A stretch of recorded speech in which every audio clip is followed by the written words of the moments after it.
Hey everyone, this is Chris, but my friends call me Stones. Thanks for checking out my channel, and thanks for checking out my latest video. Wanted to do a video really quick showing you some of the highlights from what I picked up at the Goodwill outlet on Monday. So today's already Thursday, so a couple of days have passed. I have since been back to the Goodwill outlet because I've explained before, I go multiple times throughout the week. I go during the winter time when there is no yard sales or garage sales and very few estate sales here in Ohio. I do most of my sourcing at thrift stores, and I do most of my thrifting at the Goodwill outlet, where I go at least once on Mondays, once on Wednesdays, once on Fridays, but sometimes I'll go multiple times, and I'll also go on other days, depending on what my week is like, and what just the mood that I'm in. But on Mondays seems to be my better day. It's the day that where I walk away with the most stuff. And then I do random okay on other days, but Mondays is normally when I find the best stuff and the most stuff. And that held to be true this week, because I went back on Wednesday and barely bought anything at all. I bought like $4 worth of stuff, which is what, like 3 pounds. But on Monday, I bought $30 worth of stuff. I stuck around for 2 different rotations of the bins, spent $13 on one rotation, another $17 on the other rotation, which is 30 pounds, which is quite a bit for when you're only spending $1.30 per pound. And actually, some of the stuff I didn't even spend. I didn't pay by the pound. I paid by the item, much cheaper, because they're books. They only charge you 50 cents a piece because they don't want you paying $2.50 for a 2-pound book. So the books are only 50 cents a piece. So that being said, this is what I found on Monday. I've mentioned before, I typically leave my house at like 9:15. I try to get there around 9:30, 9:35.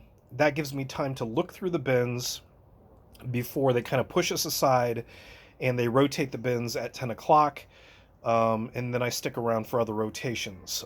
So this is what I got. This is the highlights of what I got for $30 on Monday. Right here, what you're looking at is Octonauts. Octonauts is a good toy to look for. They have a good sell-through rate. They have value. I found quite a bit of these in one sitting. Looks like some kid lost their collection. Normally that's what you'll see quite often at the bins, is typically when a kid has some, he's got a lot, and it all gets donated at one time if the kid, makes their parents mad or no longer is interested or whatever. So typically it's not unusual to find large collections of things at any given time. So Octonauts, I first learned about Octonauts from Vinny, who's the toy guy over at Rake and Profit, his YouTube channel. His good friend specializes in toys, and he used to do a series of videos where he was very, very educational and pointed out different toys that you could look out for at thrift stores, at yard sales that have good value. And he talked about Octonauts, and it was the first time I heard about it. I think it's a PBS show, and it has to do with like underwater characters, kind of like SpongeBob, but different, more educational, I guess. And the way you can tell is by this little octopus in a circle. That's the Octonauts logo, I guess. And I always get the name wrong on this. Sometimes, because it's underwater, I sometimes say Aquanauts, but it's actually Octonauts. So I got a bunch of vehicles here, a bunch of figures, accessories, play sets. Some of the stuff has been remade since the popularity of the show has grown.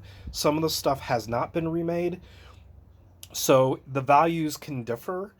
For example, this is a play set. This is kind of their base station. I think it's called the Octopod or something like that.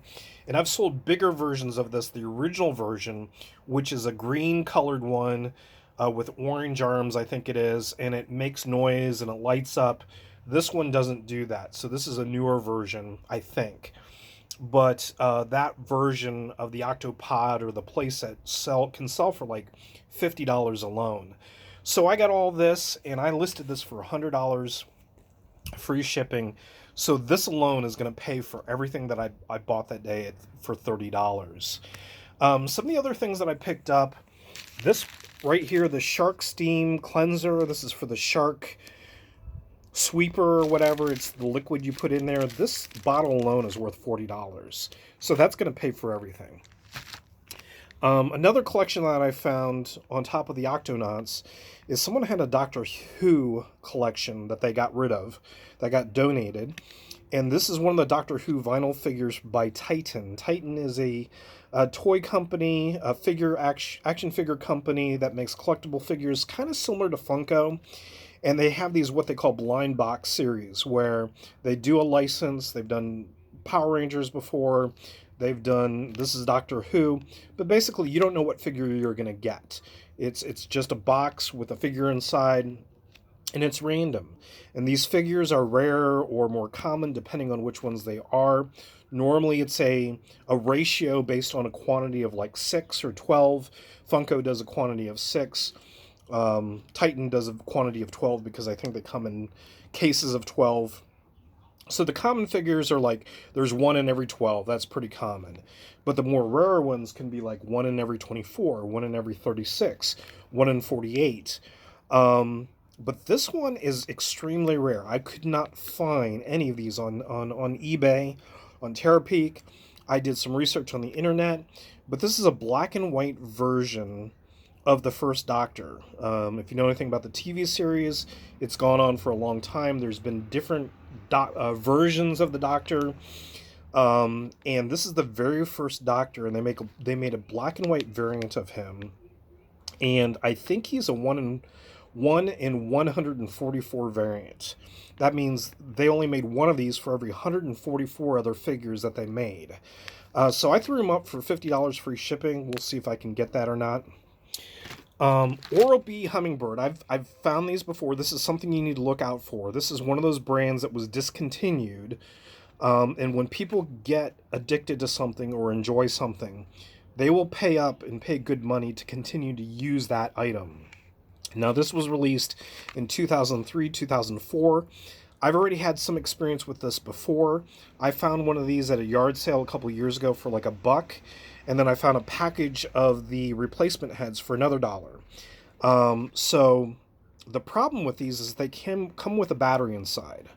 And that battery, over 20 years now, however long it's been since these have been out, can leak and corrode and destroy the electronics or the inner workings of these units. So when you sell these, you have to say something like, can't guarantee it's going to work. The battery might need replaced. The unit may not work. You're taking a chance. Now, the one that I got before, it was pretty clear that it corroded it because you could see the corrosion seeping out of the sides of the thing. And I listed it that way. I took photos of it. I showed it. I mentioned it. And I said, look, you're only buying the replacement heads. I'm including the unit because that's the only way you can get the replacement heads because they're in the same package. I said, the sale is not for the unit, it is for the replacement heads. And sure enough, someone bought them and then complained, wanted to return them, wanted their money back. I showed them that it was very clear what they were buying and they should have paid attention. They accused me of fooling them, that I knew, and I was tricking people, and they left me negative feedback. So that negative feedback finally dropped off, but you have to be very careful with these. And the other thing about these is that there's different versions. It's one barcode, but they made different versions of this as they continued to make them. They improved them, they made them better. But the only way you can tell the difference is the packaging and what you get with the unit. So there's different colored packaging, but there's also ones that where it comes with 3 replacement heads, some with 5. Then they came out with a pick that you could use on these, and some of them came with picks versus the flosser. So this particular one with the 4 replacement heads is the most desirable one. So a normal one can go $40, $50. This one, because it's this version of it with the 4 replacement flossing heads, is worth about $70, $75 if you can believe it. And that was sitting in the bin. No one grabbed it. Nobody wanted it. Probably didn't know. But be on the lookout for these, but also be aware that that battery could be corroded and you could have some problems. Now, the other thing that I do now that I've gotten smart about it, I used to go for one rotation of the bins, come home, drive all the way home, even though it's not too far away, and then decide whether I want to go back or not. And if I decided that I did want to go back because I was feeling lucky or I had the time or whatever, I would drive all the way back. Until I realized that the amount of time that I was driving was actually more time and a waste of time compared to me just sitting and waiting for the next rotation of the bins. So when they rotate the bins, let's say at 10 o'clock, I start digging through, maybe I'm done looking at 10:30. Well, the next rotation's not going to happen for another half an hour. So there's a couple things that I've been doing to kind of waste time until the next rotation. And one of the things that I do is I dig through the bins of books. And I'm not a big book person, but one of my buddies who goes there normally on a regular basis, and I've kind of gotten to know him, he was bragging how he found a huge collection of Goosebumps lately, a large collection of them. And I was like, well, maybe there are some books to be found. So now that I stick around for the rotations, I go through the books just to see what's in there. And I found one of these books, and it caught my eye. And I think it was specifically this one, the School Work and Play. This is a set of books that was written in the 80s. It's called the World of Tomorrow series. And the author was kind of speculating of what the future would be like for people when it comes to school, work, play, wartime, transportation, health and medicine, that type of thing. Kind of that dystopian, futuristic outlook of robots and flying cars and that type of thing. And when things catch my eye and they're unique, normally there's some value to them. Now, this book series actually has 7 books, but I could only find 5 of them. Now, this particular one, there was only 3 of these listed on eBay. This particular one, the School Work and Play, sold for $150. The last one that sold, the only one that sold, $150 plus shipping.